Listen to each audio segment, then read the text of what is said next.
नमस्कार बच्चों, बीसीए वाले के इस सेशन में आपका स्वागत है, अभिनंदन है। और पिछले क्लास में हमने पढ़ा है बहुपद किसे कहते हैं, एक पदी बहुपद क्या होता है, द्विपदी बहुपद क्या होता है, त्रिपदी बहुपद क्या होता है। अब बहुपद होने का क्या क्राइटेरिया है। बहुपद होने का मतलब ये है कि किसी भी पद पे जो घात होगा वो घात कैसा होना चाहिए, वो घात होना चाहिए प्राकृतिक संख्या, पूर्ण संख्या, है ना। वो बट्टे तट्टे में अगर घात रहा तो वो क्या होगा, बहुपद नहीं होगा। पहला बात, रूट में होगा कोई, अगर कोई चर पद अगर रूट में आ जाए तो वो भी बहुपद नहीं होगा, ये बात हम जानते हैं। और बहुपद बोले तो घात के आधार पर भी, है ना, रैखिक बहुपद था, उसके बाद रैखिक बहुपद था, उसके बाद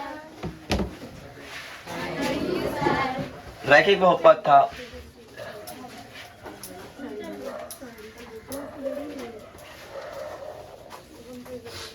है ना, रैखिक बहुपद था, द्विघात बहुपद था, त्रिघात बहुपद था और द्विवर्ग बहुपद था कि नहीं।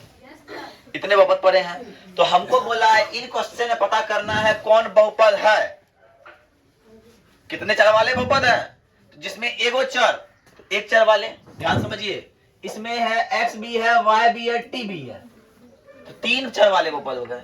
लेकिन इसमें क्या है, सिर्फ टी है ना। इसमें क्या है, सिर्फ y है, इसमें क्या है, सिर्फ x है ना। इसमें क्या है, सिर्फ y है, तो एक चर वाले बहुपद हुए। लेकिन बात ये है कि बहुपद में है कौन कौन नहीं है, ये भी याद करना है।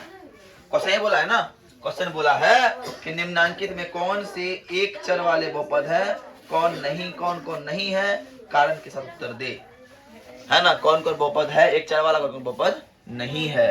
तो ध्यान समझिए, पहला बात ध्यान समझिए कि ये जो आंसर होगा इसका, पहला बात तो ये बहुपद होगा, ये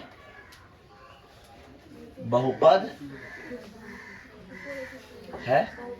और कितने चर हैं इसमें, तो एक चर वाले बहुपद हैं, एक चर वाले, ये बहुपद है।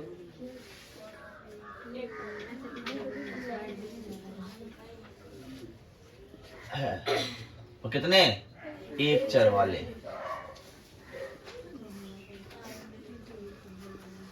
क्या तीन बहुपद है,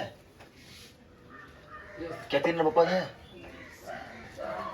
हमने कल बताया था कि बहुपद होने के लिए अगर रूट को अगर हम लिखते हैं, रूट टी है, इसका मतलब टी बराबर एक बट्टा है ना। अचर पद रूट में नहीं होना चाहिए, अचर पद रूट में नहीं होना चाहिए, ये बहुपद नहीं है।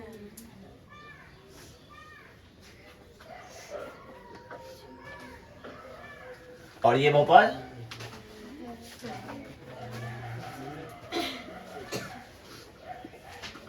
कितने चर वाले, एक चर वाले। चर किसे कहते हैं, ये बहुपद है, ये बहुपद है, कितने चर वाले, तीन चर है कि ना, बोलिए सर। इतना सा मेरा सवाल था, उसके दूसरा नंबर पर आते हैं। दूसरा नंबर बोलता है गुणांक ज्ञात कीजिए। गुणांक मतलब समझाए थे कि किसी के आगे लगा हुआ कंपोनेंट जो होता है उसको हम गुणांक कहते हैं। तो पहले सेकंड नंबर बोलता है कि निम्न सवालों में एक्स स्क्वायर का गुणांक ज्ञात करें। किसका, एक्स स्क्वायर का गुणांक ज्ञात करना है। किसका गुणांक करना है, एक्स स्क्वायर का गुणांक। तो नंबर एक क्या दिया है, एक्स का गुणांक में दिया है कि 2 plus x square plus x, 2 plus x square plus x. किसका गुणांक बोला है सर, बोला एक्स स्क्वायर का। एक्स स्क्वायर कहाँ है, यहाँ है। क्या एक्स स्क्वायर के आगे कुछ लगा हुआ दिख रहा है आपको, लगा हुआ दिख रहा है हमको, नहीं, दो नहीं लगा हुआ दिख रहा है हमको, एक लगा हुआ दिख रहा है। अगर हमने लिखा x, इसका मतलब क्या हुआ, एक गुना x। अगर हमने लिखा चार, क्या बोलते हैं y, तो एक गुना y। इसका मतलब है किसी गुणांक करे उसके आगे कुछ भी अगर नहीं है, उसके आगे क्या है? एक है। तो सर हम कह सकते हैं क्या एक्स स्क्वायर का गुणांक बराबर, बात समझ में आ रही है? दूसरा प्रश्न क्या है? 2 minus x square plus x 2 minus x square plus x cube x cube, यही है। तो इसमें क्या निकालना है हमको? एक्स स्क्वायर गुणांक, एक्स स्क्वायर को देखना है, एक्स स्क्वायर का गुणांक क्या होगा? एक नहीं होगा, यहाँ माइनस एक होगा, एक माइनस लगा हुआ है। तीसरा नंबर क्या है? pi बटे 2 x square पाई बट्टा 2 एक्स स्क्वायर plus x तो यहाँ एक्स का गुणांक क्या होगा? ये एक्स स्क्वायर है, इसके आगे कौन लगा हुआ है? पाई बट्टा 2, तो एक्स स्क्वायर का गुणांक हो जाएगा सर, गुणांक हो जाएगा पाई बट्टा 2। और है चौथा नंबर क्या बताइए? root 2x minus 1 root 2x minus 1। यहाँ पे x का गुणांक क्या होगा?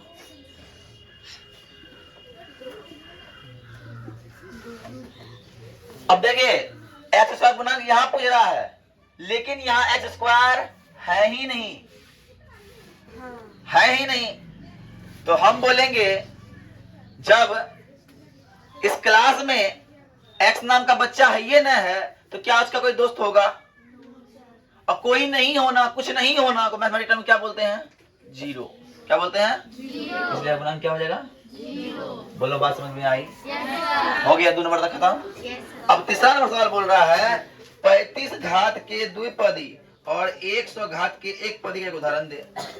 मतलब ऐसा कोई उदाहरण दीजिए कि किसी का घात 35 हो जाए लेकिन उसमें 2 पद हो। तो लो ना, एक पहला हम लेते हैं x का पावर 35 और प्लस y, 2 पद हो गया, या फिर प्लस 2x दे दो, 2 पद हो गया।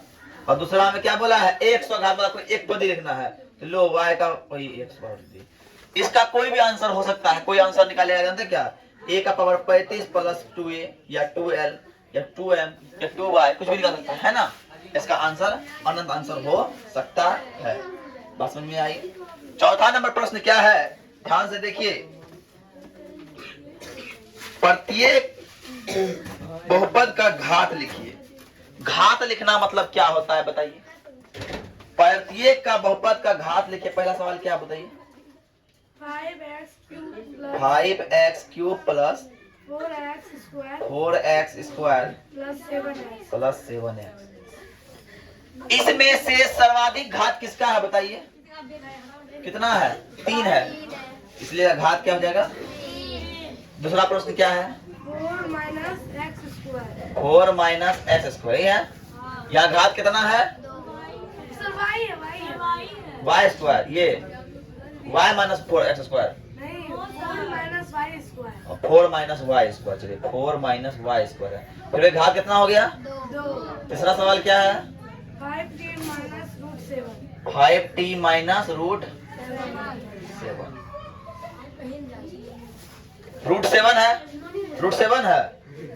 हाँ यहाँ t का पावर कितना है? 1/2 t का पावर 1 1। और है हाँ 3 क्या है? 3 सिर्फ 3। हाँ इसका घात क्या होगा? 1 घात होगा, बोलिए। बात समझ में आ रही है? बात समझ में आ रही है ना? देखिए 3 है तो 3 घात क्या होगा? 3 घात 0 होगा। काहे? कोई अचर पद है? कोई अचर पद अगर नहीं है, कोई अचर पद नहीं है तो घात क्या होगा? 0। क्या हम घात निकालना किसका है? अचर पद पर, सॉरी चर पद पर। चर के ऊपर जो लगा रहे वही घात होना चाहिए, है ना। 4 नंबर तक हो गया। 5वां नंबर सवाल क्या है? कौन रैखिक है, कौन द्विघात है, कौन त्रिघात है? एक बता ना। जिसपे एक गो वो एक घात रैखिक, जिसपे 2 गो उसे द्विघात, जिसपे 3 गो वो त्रिघात। ध्यान से देखिए 5वां नंबर, पहला question x square plus x, दूसरा question x minus x cube, तीसरा question y plus y square plus 4, चौथा क्वेश्चन 1 प्लस एक्स, पांचवा क्वेश्चन 3t, छठा क्वेश्चन आर स्क्वायर और सातवां क्वेश्चन। अब बता कौन रैखिक है, कौन द्विघात है, कौन त्रिघात है। तो सर देखिए यहाँ पे इसका अधिकतम पावर कितना, 2। ये क्या हो गया, द्विघात। इसका अधिकतम पावर कितना, ये हो गया। इसका अधिकतम पावर कितना, ये हो गया। इसका अधिकतम पावर कितना, 1। कितना हो गया, रैखिक। इसका रैखिक, इसका वाह वेरी गुड, इसका चैप्टर हो गया मेरा, है ना। देखिए 2.1 हो गया, पूर्ण रूपेण खत्म। ठीक है, तो आज इतना कर बता दिए, इसको कल रिवीजन करके आना है ना। तो रिवीजन क्या करना, होमवर्क देखिए, होमवर्क में क्या करना है। होमवर्क में आपको बहुत कम होमवर्क मिल रहा है, अभी मिल रहा है ना। प्लस 2.1 पूरा डिवाइड करके आना है। बात समझ में आई। तो आज के लिए इतना ही। जय हिंद, जय भारत, धन्यवाद। उतार के जाइएगा सब।